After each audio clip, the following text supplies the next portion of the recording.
All right, everybody. Peace. Welcome to the Sorry to Bother You show. Wherever or have you are listening, we're so grateful to have you here with us. As you guys know, I'm Kashawn Cottle, and I'm joined here as usual by the amazing Mr. Fantastic, the greatest, the GOAT himself, Dre Pennington. I love that. What's that? I love that intro. I didn't know I was gonna get goat with it, but I love that for you. Thank you. I love that one for me. Thank you. I'm running out of adjectives to describe you, brother. I think that's a good thing. So I'll take that as That's a well. positive. That's a Yeah. positive. Dre, check-ins, brother. How are you feeling physically? All right. Physically, I'm a little hurt. So right now I'm a 6 or 7. I'll give myself 6.5. Had a hamstring injury, hurting, and talked to a couple AT friends, and they were like, "Look, bro, it's probably gonna be a 3 week to 5 week type of thing." I've been kind of stubborn and just shooting in like these men's league games. So I've just been doing that. Still Um, dropping 30 on him. no, no, no. I didn't realize how hard it was to just shoot over somebody every time. And Dre, you're six. You're six. standing in front of you. Dre, you're 6'4". You can probably just This shoot dude's over crazy. everybody.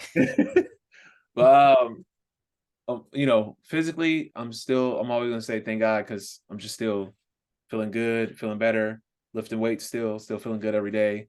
Mhm. Um, mentally, even in a better space, I'm gonna say at 8.5. I got a new, learn on the job on this new job a little bit more. So Congratulations. yeah, it's a lot. So I'm just like trying to take in all the information. And then spiritually, I'm always gonna say I'm gonna say 9.5, not 10 this time. 9.5. Praying every day. Prayed this morning. Um, it's a nonstop grind. I wouldn't say can't be a perfect 10, but we're all trying to get there. I'm gonna go with Yes. that one for the day. And how about you? How we Oh, feeling? I love what you just said. We're not perfect tens, but we're getting there. Yeah, Yeah, I love that. Dre, physically, I'm good. So check this out, man. Quick story. So today we're doing one-on-ones during workouts today, and yeah. we're working on getting downhill. So the offensive player will be in transition. They'll get the outlet pass, and it's one defender, it's one-on-one. So I got it. I went downhill and I gave him a bump, and then I went to my Euro step, and then I finished. But here's the thing. Here's the thing. So you know what it's like to be over 6 foot and kind of Yeah. stocky, right? I don't know what that's like. So the the guy that I bumped, he's about 6'3", 6'2.5", but he's real. You know, there's some players that are just stocky to the point where they look like they should be playing football. Yeah. He's a great guy. I'm not gonna put his name out there, but great guy. He works hard. But anyway, so I bumped him and I went through Europe and I went to the Euro step and I finished. And I was like, man, I feel really good. I feel really strong. I don't get to say that often, but I felt really strong in that moment. And I'm sure that's just a culmination of the workouts paying off this offseason. Hey, there we go. Getting big. Getting I'll, strong. My fault. Getting there you go. strong. I'll never forget you called me Eric Bledsoe, and I took it. No, Personally. yeah, we love you, Eric, but I took offense to that because I don't. He just said I don't play like Eric Bledsoe at all. But Jay was trying to be funny. But emotionally, I'm good. I'm in an amazing space, man. Mentally, I'm great. I took 2 days off yesterday to go see my family down in Alabama, and it was much needed, extremely therapeutic. Great time to take. It's good taking some time off, separating from everything. And spiritually, I'm in an amazing place, man. I'm really starting to learn the importance of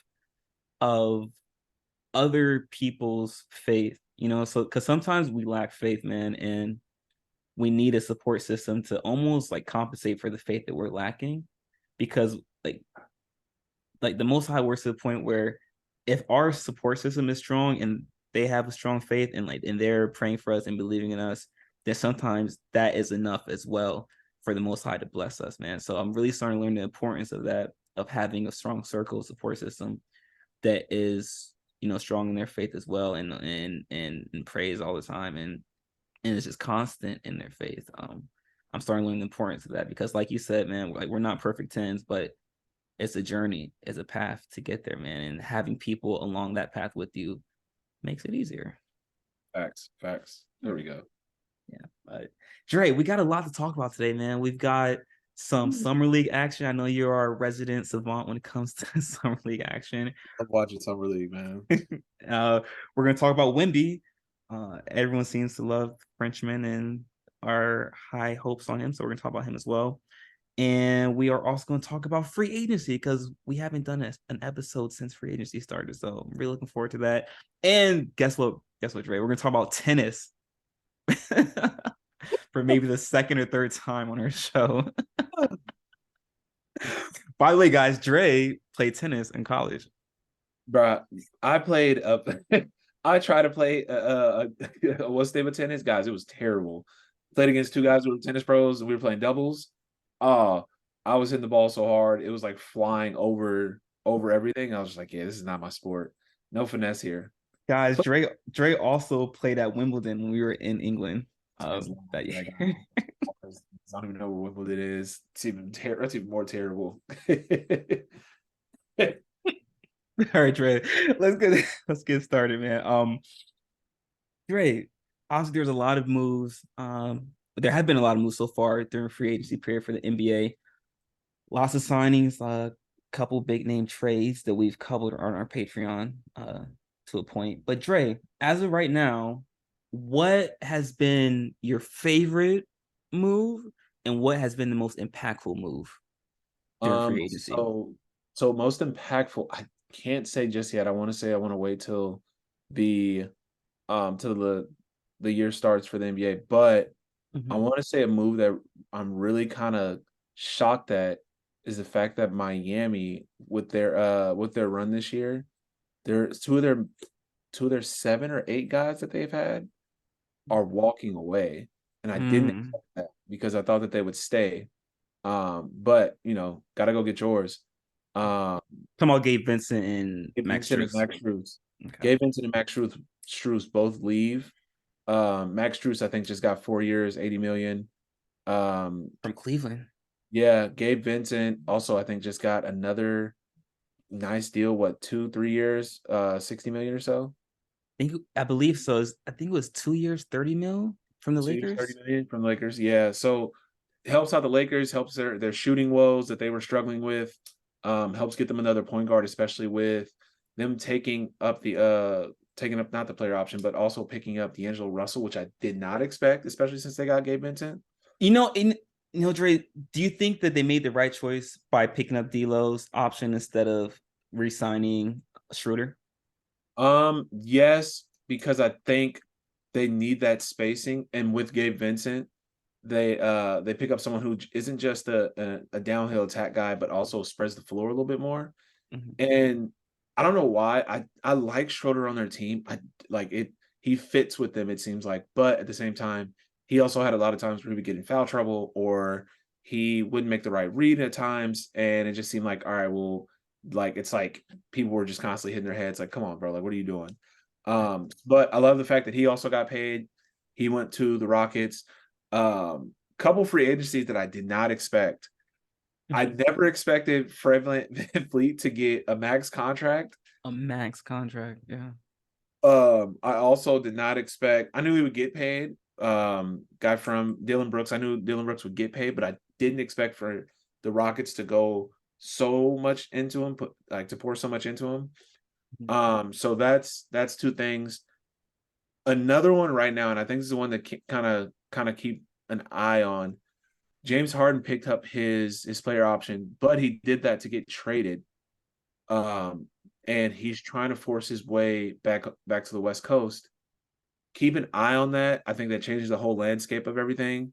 But at the same time, I'm wondering who's going to go into the Harden sweepstakes, who's going to go into that deal. I want to say Portland also. Dame is now asked for a trade. That's a huge one. Yeah. The usual suspects, who I would say, usually people will say the Lakers. Who else am I thinking of? Lakers, Philly, Boston. Usual 3 that people always say are always in the sweepstakes for those. I heard I'm sure you heard it around the rumor mill, Dre, that the Clippers were possibly shopping for James Harden as well. Yeah. So that was the West Coast team that I seen that Harden had a possibly want to go to. But with the Clippers having realistically almost no just like any type of capital to trade, if they're going to give away something, it'd have to be either maybe Paul George or Kawhi Leonard, and we know that either of those two. That's what makes them special. I doubt they give up either one. Yeah, and they already let Eric Gordon walk as well. Yeah, they had to let Gordon walk. They couldn't afford him, and Westbrook took a massive, massive pay cut to be on that team. So Extremely. yeah, so I don't expect that team. I think that team now. I feel like that's one of the teams that will change from year to year. You'll never see the same guys on that team probably realistically for the next 3 or 4 years until the next guy's about to retire. I'm just being honest. Right. The Oklahoma City Thunder, I think people don't realize are loading up with draft picks, draft capital, young guys that are not only good but good enough to play as soon as they like step on the floor. Yes. Yeah.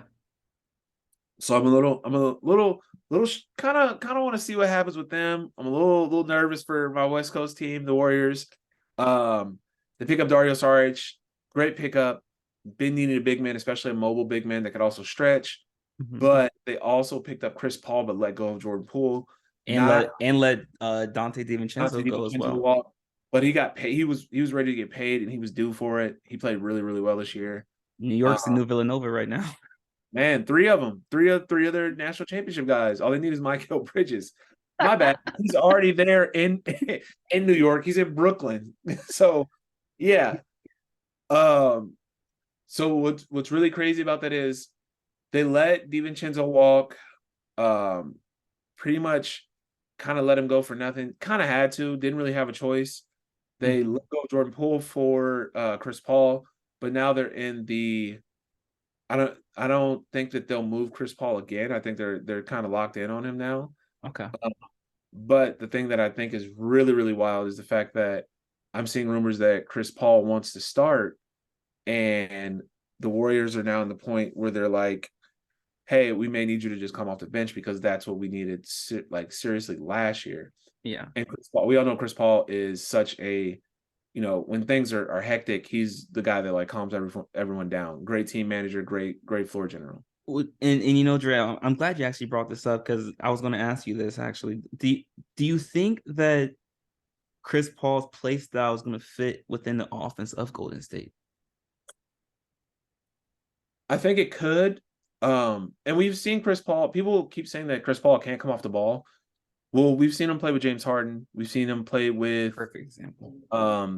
Booker. We've seen him come off the ball before. I also seen him. Then he also played with Schroeder, where they had like the 3-point guard lineup, 2-point guard lineup when he was in Oklahoma City. That is a great example, brother. Great example right there. Yeah. So I'm just gonna say like Chris Paul is he's fluid anywhere. He's a very smart point guard. He's high IQ. He can play anywhere. Only thing that I'm worried about is when they leave, like, they're going to try and double or not triple, but they'll double and sag in the paint but do they leave off Chris Paul and can he shoot a high enough clip for people just to stay with him? But he's also, in my opinion, a top 10 point guard ever. Top 5. Yeah, I was say some people argue top 5. Yeah. So that's what I'm saying. Like he's good, man. So I'm worried about that. But what are your thoughts? Any thoughts on any of the things that I may have missed? Yeah, Joe, I actually want to pick up on 2 things that you said. First, you brought up Dillon Brooks slightly, and I want to actually give you credit for that because we talked about this on our Patreon account, how I felt that Dillon Brooks was extremely overrated, and I thought that the flack and the criticism he was getting from the public and the media was well deserved. But you actually you corrected me on that, and you showed a lot of stats on our episode when we talked about this that showed Dillon Brooks had one of the highest defensive efficiency ratings. He actually shot above over the course of the season. He shot, I think, was it 39% from the 3-point line? 39%, close to 40%, close to 40 clip on the 3-point line, which is really well. Yep. And was an all defensive first team. First or second team? Second team. Sorry. Second team. So yeah, so I was only shocked that like I knew that I figured that the who was it? That Memphis would be moving on from him. I just figured that he would eventually just go somewhere else. I thought he'd go to another contender. I just didn't expect for him to go to the Rockets because they have so many young guys that are all in that position. Yeah. All in that small forward wing type of players. But they did let Christopher. Is that Yeah, Josh Christopher. Christopher? They traded him, but they also traded KJ Martin. I want to say they traded him away, and they let someone walk. I'm not 100% sure who that was again, but it's still the fact that they have so many guards and small forwards in just that one spot. And we know nowadays small forwards are mainly playing the 4 position, or that kind of tweener, and some of them can even play the 5 depending on where you are. Yeah. Uh, so it's just like you can do that and get away with it, but with a growing team and a very, very young team, Mm. I didn't expect them to take someone. And also I didn't expect them to take Fred VanVleet. I thought VanVleet would go back to Toronto where he started, where someone gave him his start, but hey, money Uh, talk.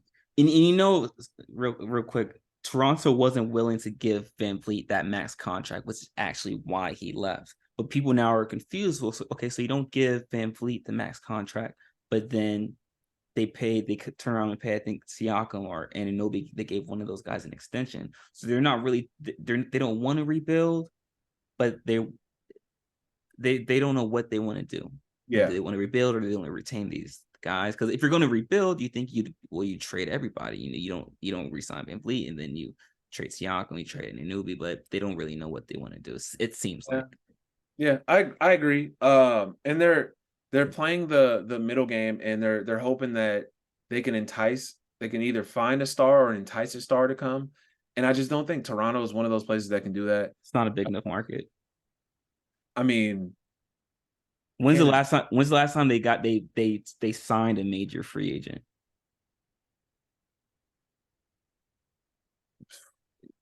I can't answer that honestly. Right, but it's nothing against you. It seems like Toronto is a major market. It's the only team in the country that it's in, Yeah, and it has a reputable fan base. But no one wants to go through customs 40 times a year as an athlete. I understand that. I get that also. Yeah, I 100% understand that. But at the same time, when you win there, they love you. You lose there, they love you. They got, you know, arguably a the top 3 best rappers alive right now on their anyway. Oh, Drake. I'm just saying. anyway, yeah. But they have a couple things. They have a great GM. I know they just let go of Nick Nurse. Kind of seen that coming, especially with how they've been how that team's been for the last couple of years. But at the same time, I don't think their front office, like you said before, they don't know what they want to do. They need to figure out something, and they need to find a way to either get a star through the draft or a star through the trade. They got to pick one of them. It's not going to work out with them trying to entice someone. I agree. And shout out to OG, shout out to the Mid Missouri great. Wow. Wow. I knew he was gonna find a way to do it. Knew he was gonna do it. But Dre, my favorite move, and you actually touched on a little bit, was of free agency so far, was Gabe Vincent going to the Lakers. And the reason I like that move is because it shows that there is still a place in the NBA today for a pure point guard that doesn't have to score the ball. That is the prototypical point guard that is allowed to get the team within their offense, set up everybody, and not even necessarily look to play make all the time, but control pace and be active on defensive end. I'm glad when I see players like him and Tyrus Jones, who's now in Washington, actually get contracts and get bigger opportunities, because it should be an incentive for players that are in college or even in high school to know that, hey, I don't have to do everything. I can just focus on being good at one thing, and I can get paid off for that. Yeah. Well, especially with Gabe Vincent, I think his run this year, because he was not necessarily his run for the year, because he was decent for the year, which is one of the reasons why I think that Miami just knew, like, all right, we've hit our ceiling with this. But not only that, but like he was also he could shoot it, man. Like he has a great stroke. Pause. But like he has a great jump shot, and he hits a lot of shots and he shoots it at a good clip. So I'm really, really wondering um if the Lakers will, what happens with D'Lo now with the starting position, with the starting spot. Does D'Lo come with a bench? It's a toss up for that. It's not like Gabe Vincent has not been, to the NBA finals. And we've now seen, especially this reminds me of the Lonzo, how the Lakers are they don't care, man. Like they remember Lonzo also, who they were like, oh, he's the future, he's the guy, was traded. Magic was saying that though. Matt, you know how Magic is, man. Yeah. And they traded him, and they instantly traded him for, and they let who? Rajon Rondo start, a vet, a guy who's been to the finals and is proven. So a lot of up in the air with that team. But I also want to give it to another team that I'm kind of confused on why they're not kind of just trading everyone away is your DC team. The They Wizards. gave a lot of guys. They gave Kyle Kuzma what they gave him what he wanted. I think 23 mil 123 million for 4 years. for 4 years. Yep. Gave him that money. They're most likely gonna try and re-sign Tyus Jones, and on top of that, they're gonna have to pay Jordan Poole. So they got a good young team that's proven. Both guys won rings and been in deep playoff runs and have contributed for their teams. Mm-hmm. But just wondering how they build around them, especially with how they dealt away with Beal, and how they've kind of were just like, all right, we're going back into full rebuild.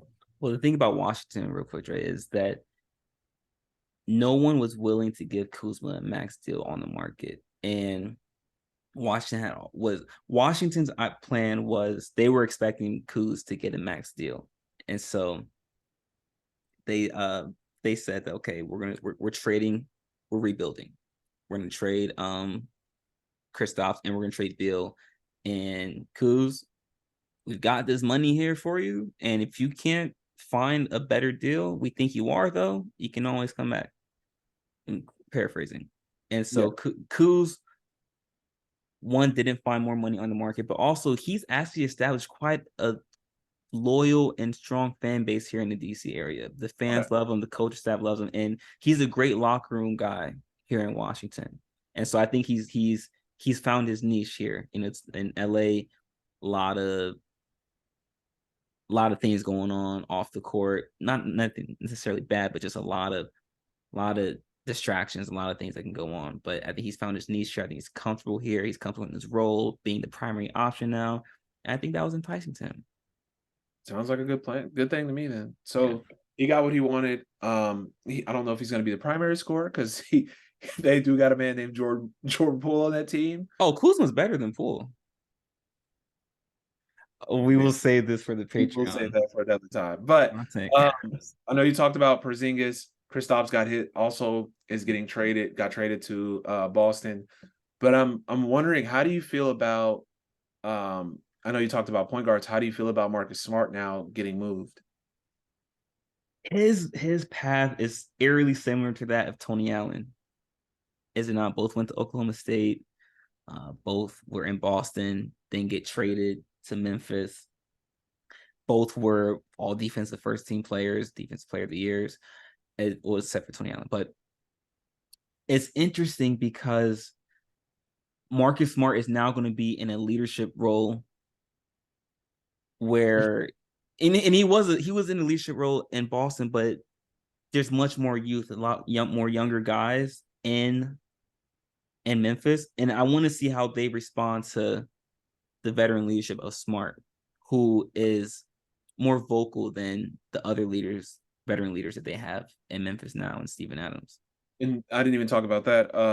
Also with Memphis, I think that Smart pickup was actually really good. They lose Dylan Brooks.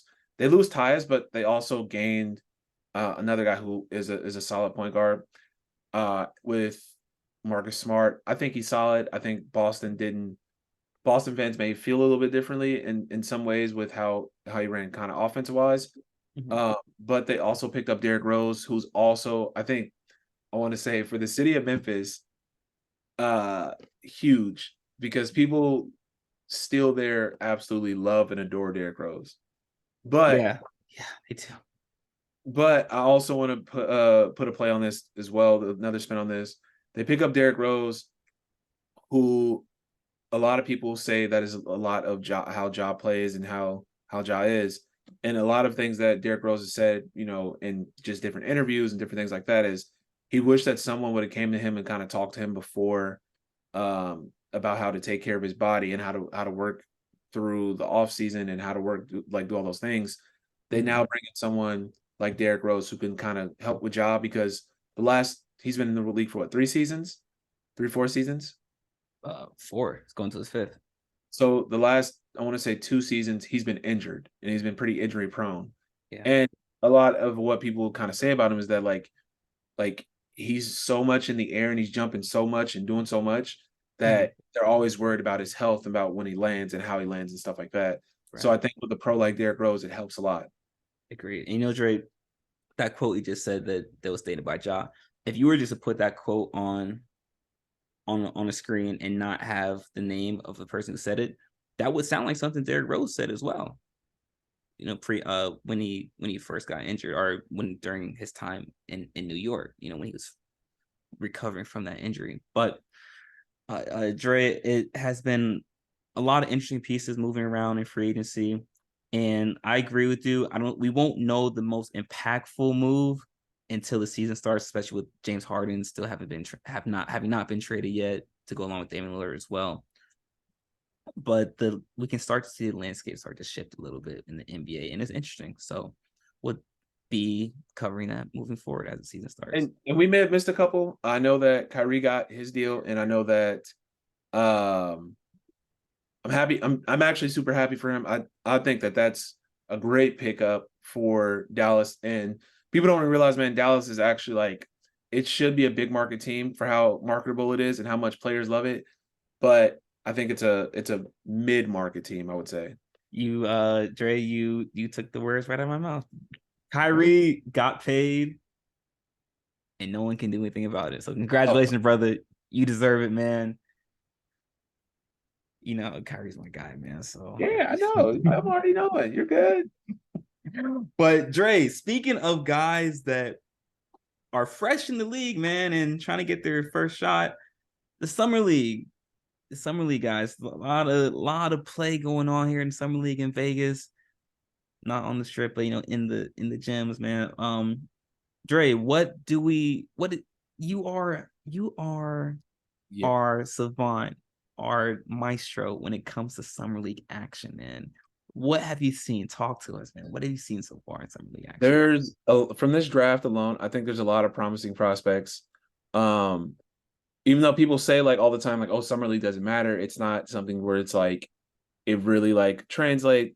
I think it does translate because it gives guys their first chance of seeing how NBA actions are run, how NBA defenses are kind of, they won't necessarily see the NBA athletes, but those guys that are in the summer league were the best players on their college teams. So they're seeing the best of the best from college and now in the summer league. So I think they also see the pace, how quick it is, calls, different things like that, like the different styles. I think it's a good thing, man. I love summer league. It's also the closest thing that you could probably see to probably AAU basketball. Bunch of guys thrown together. You got 4 days of practice, and you have to just pick up on everything. And it's all right, go play.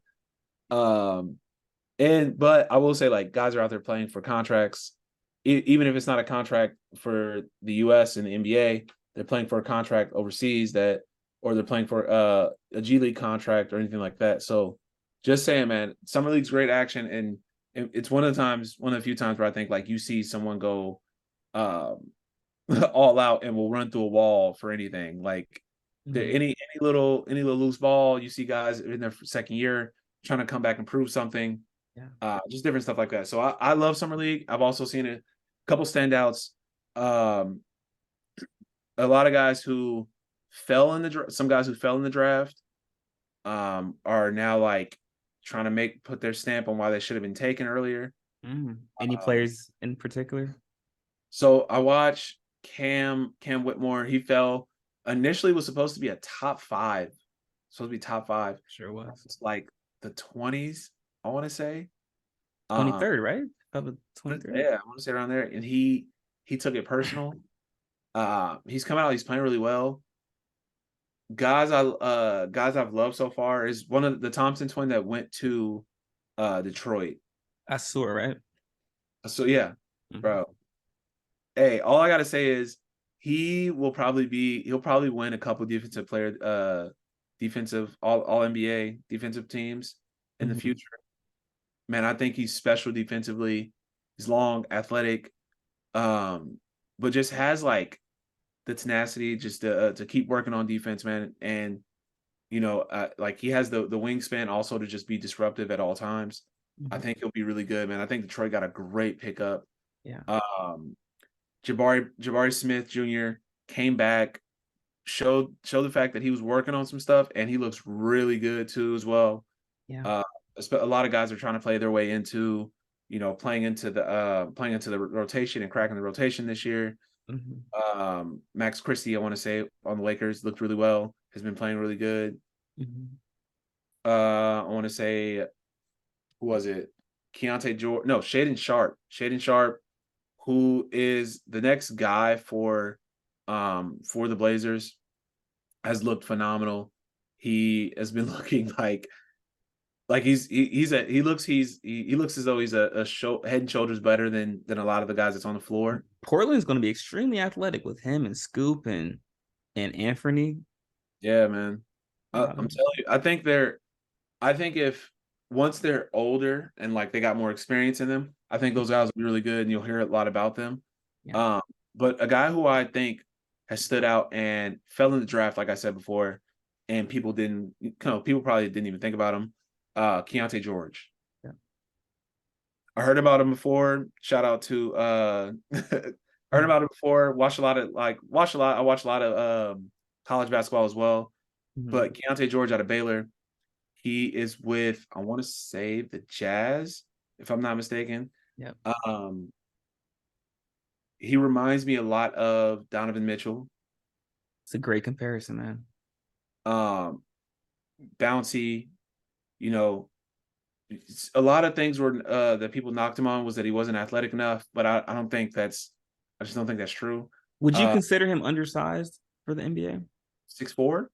Yeah, for his position.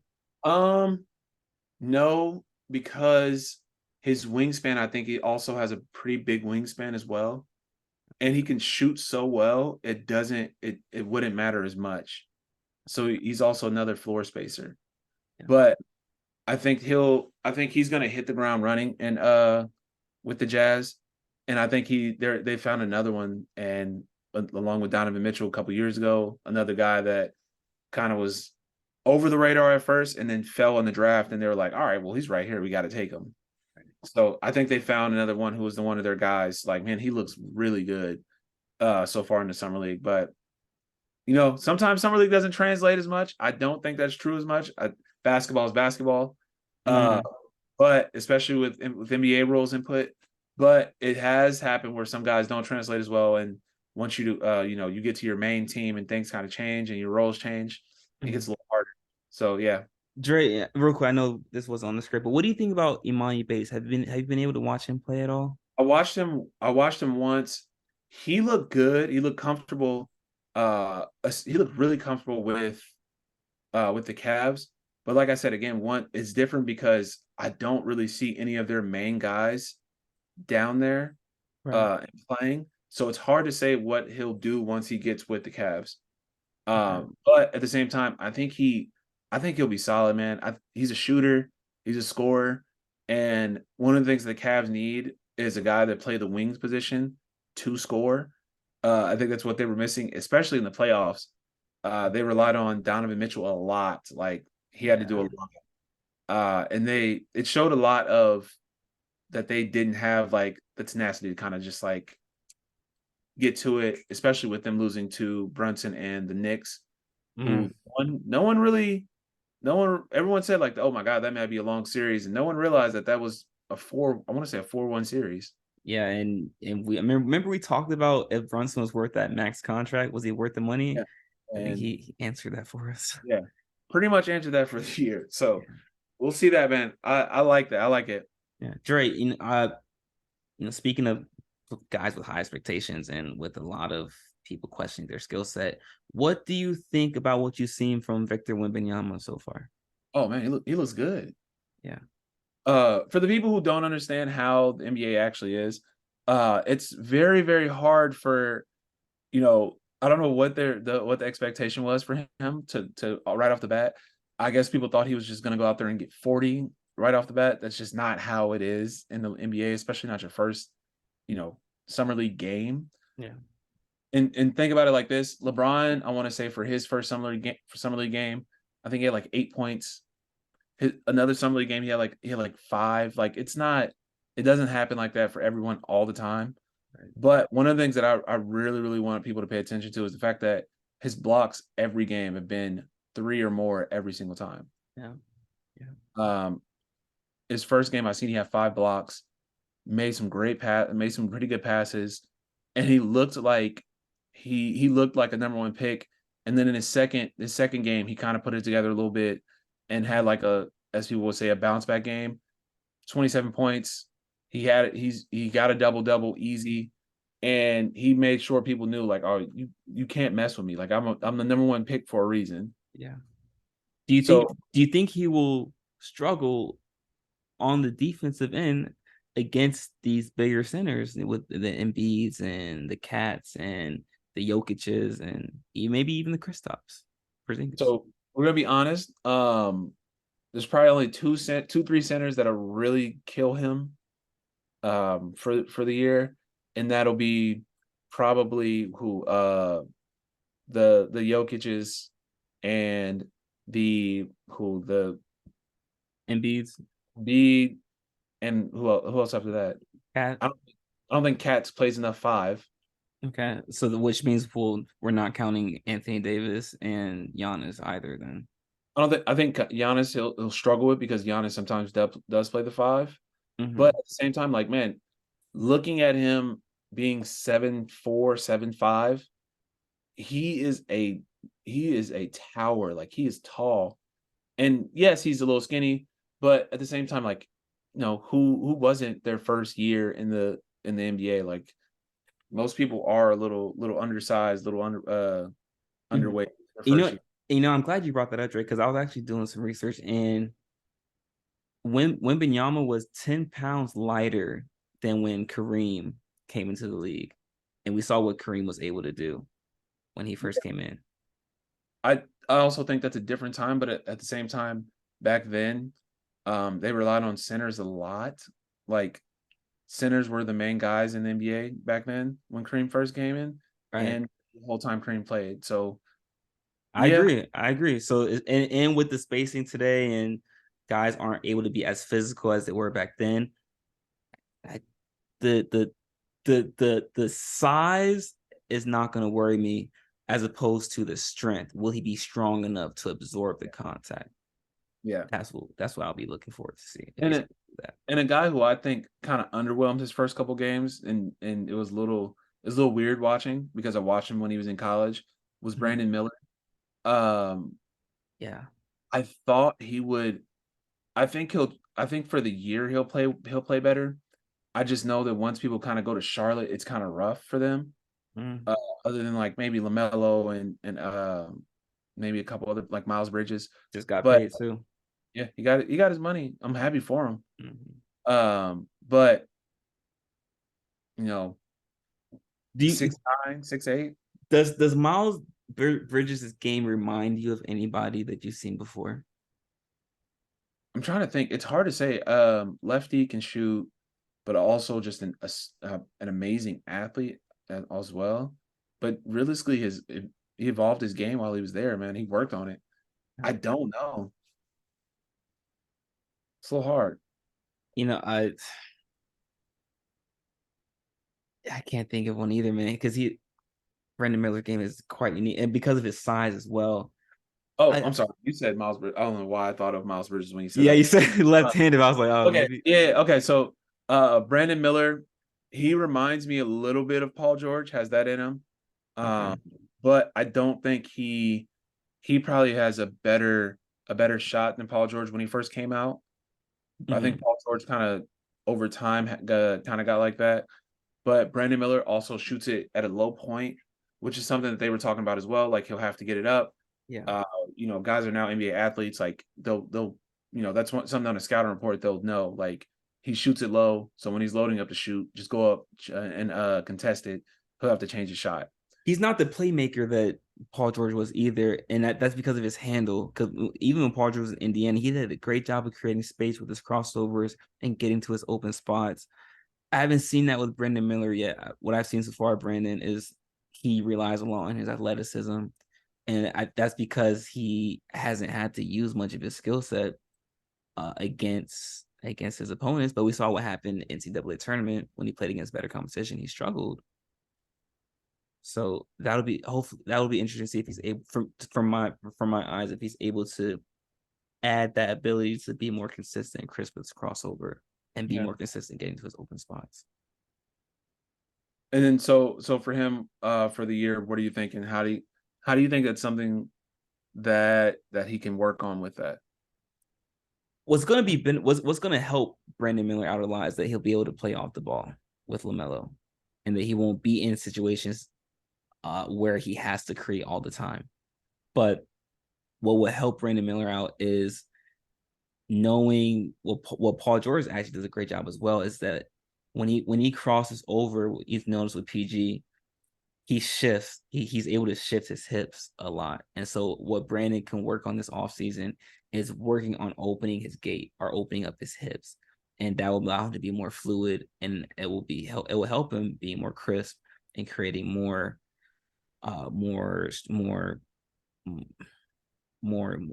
strength, more energy on his crossover and being more crisp with it. And I think that will allow him to get to his open spot better. But also Paul George does a great job of initiating contact on his drives. And what I've seen from Brandon is that he loops a lot on his drive. So if he can learn to initiate more contact and just open up his gait more on his hips, that will help him out a lot. And Brandon Ingram had that same issue as well, but we saw when he got to New Orleans, I don't know who he worked with down there, but he started to use his assets too. He's long, so he extends the ball out on his drive. So Brandon Ingram fixed a lot of the issues that he had that were similar to what Brandon Miller has now. Yeah. Another guy who I want people to kind of look out for, Jarris Walker. I loved him out of Houston as well. I loved him when he was at Houston.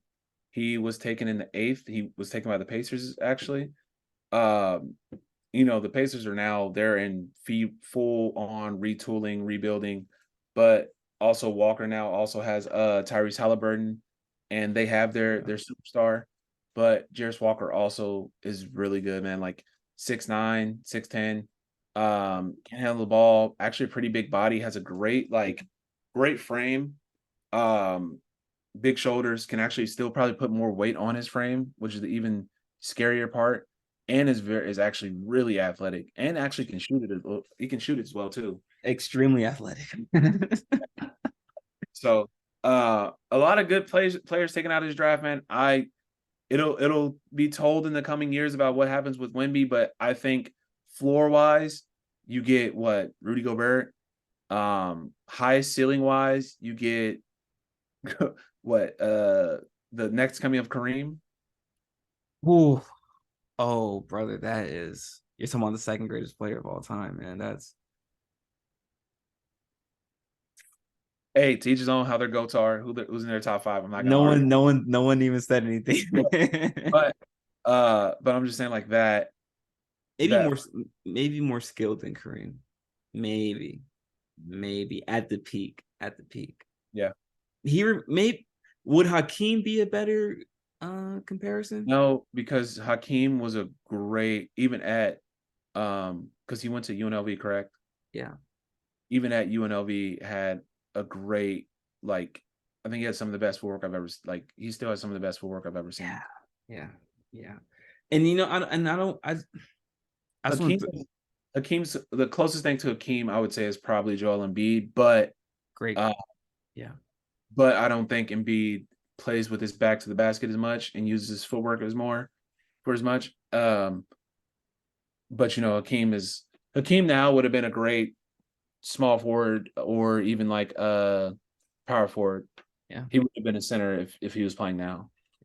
The most skilled center of all time. And you could argue the pound for pound, maybe the most skilled player, most skilled player of all time. You know, most skilled.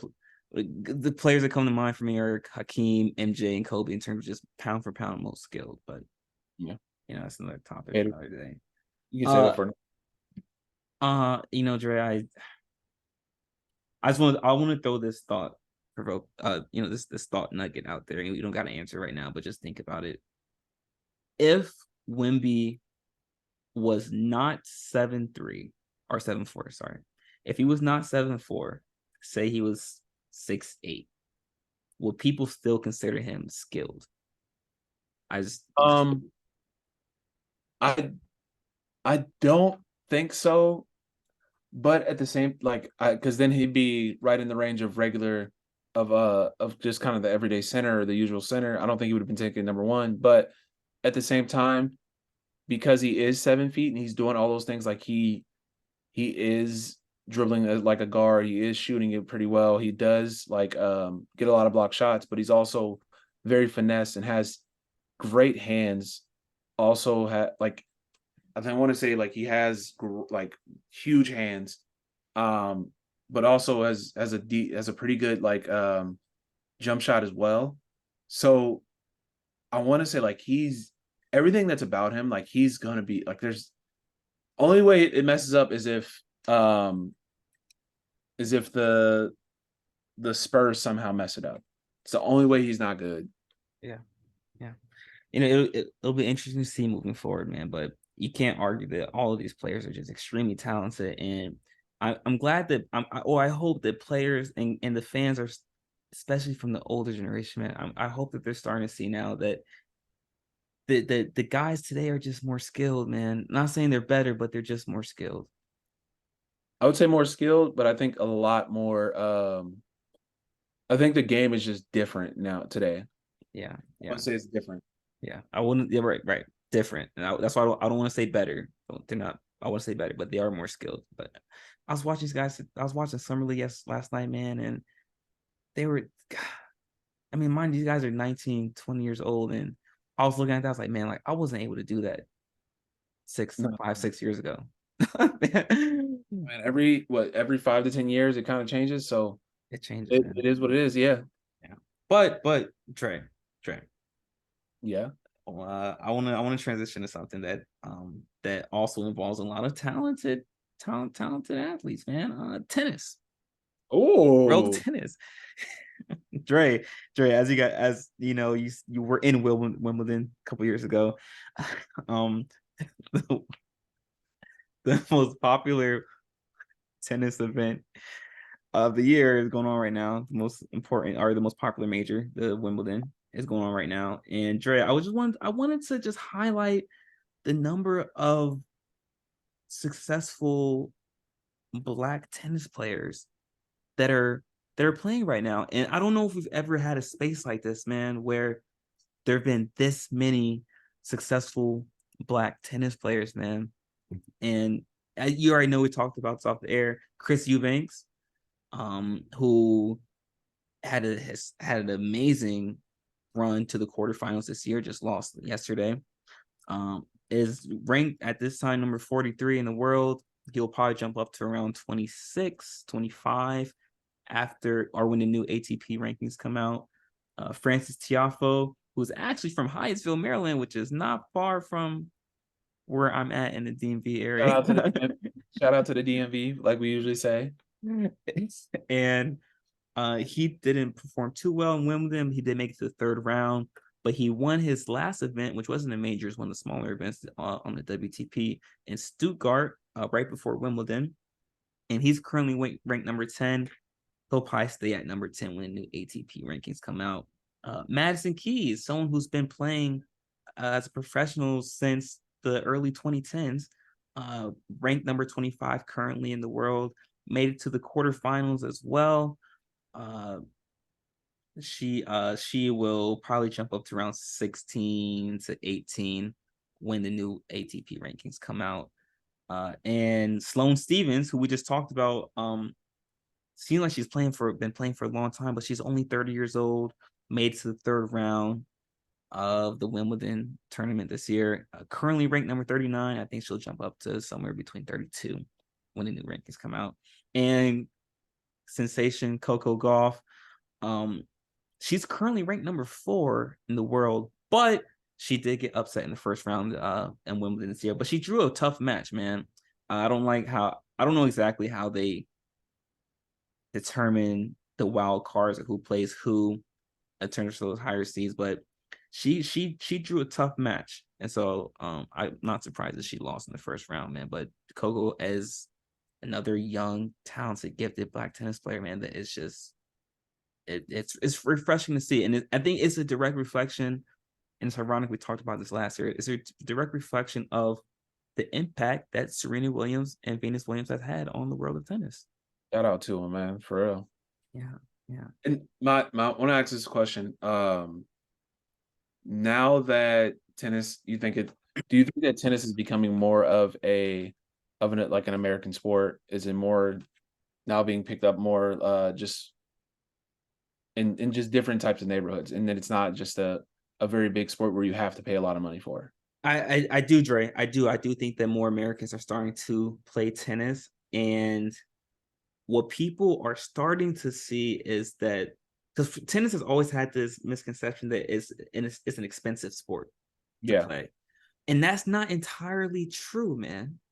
That's not entirely true. The most money you have to pay for sort of equipment is the rackets, but we know tennis balls are quite cheap because we use them for basketball. But there are also more leagues and more opportunities for young kids to get into tennis now, as opposed to what they were maybe 20, even 15 years ago. Okay. Yeah. But there's more Americans who I didn't even name. They're also played quite well in Wimbledon. So I do agree with you, Dre. In general, Americans are starting to recognize tennis and are starting to get into tennis more. Okay. And so I would say, because I think it's a testament for every, like we said before, even with basketball, 5 to 10 years. 5 to 10 years ago, 10 years ago, there weren't as many Europeans in the league, or even like being talked about going top 10, going going lottery as now. And then, so do you think that it will have that type of effect of jumping up, just becoming a very more of a common sport than it would be, than it would be looked at as like hockey or golf or anything like that?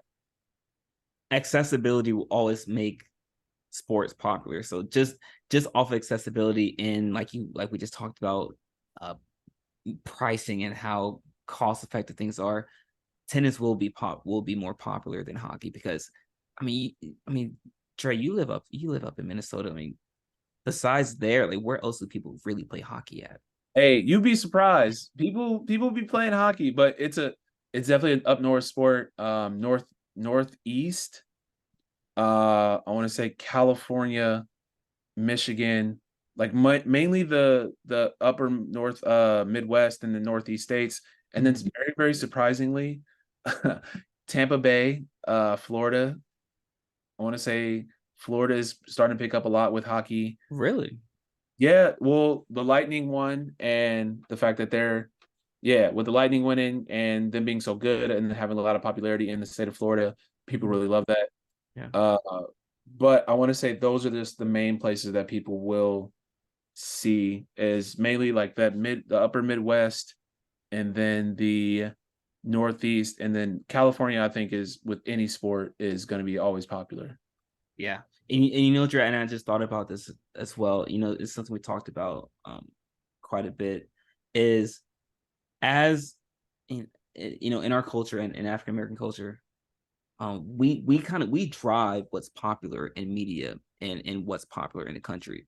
And so that's why, also part of the reason why I highlighted this, is because once we start to see more of our own people be successful in the sport, that's going to draw more attraction to our community. So we're going to start to see more Black athletes in tennis, which I think is then going to make that sport more popular in America.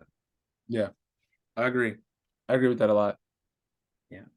But that's why I wanted to do. I just wanted to highlight some of the work that those tennis players are doing because they're just phenomenal. I wish I could play tennis, but I'm just was not built for it, man. Just that's not my thing. But you did. You played in Wimbledon, so Say that I you, was not the tennis coach, guys. Don't believe what he has to say. It was not for me. but Dre, amazing show today, brother. Got any shout outs you want to get before you sign off? Shout out to the fans. We appreciate everything you guys do. Thank you for taking the time out and just checking us out and watching us. Shout out to you, Kashawn. I appreciate it. We're always on here, all love, especially couldn't do this without anyone else. Shout out to my homie. Her name is Paige Kylie Yates or Paige Yates. You can find her on Instagram, Paige Kylie Yates or Paige underwritten Page or Page on that's her Instagram handle. Shout out to my guy Lord in the Stitch, some of the best with clothing and styling, along with Paige Yates. So go check them out, guys. I'm telling you, you'll be shocked. Not just shocked because I always brag about how talented and great they are, but you'll be shocked that you didn't check it out before and that you didn't know who they were before this. Nice. Dre, you hit it right in the head, man. Shout out to the fans. None of this is possible without them. Dre, shout out to you because I can't do this without you, man. And I wouldn't want to do it with anyone else. And so I'm just blessed to do this with you, man. I love you, bro. And shout out to the Most High, man, because it's just a blessing to be alive today and in this moment. And let's not forget that, guys. Oh, also, Dre, shout out to Maya because she is taking you up to the cabin today or this weekend.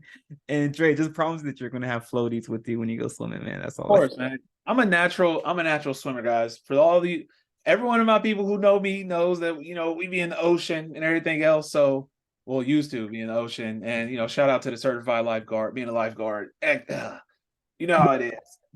The lifeguard. Real quick, Dre, quick story, 30-second story, I promise, and then we're gonna sign off. Guys, when we were in England, we had a 3-week break from our season, and me and Dre went to the local pool, and Dre let me drown.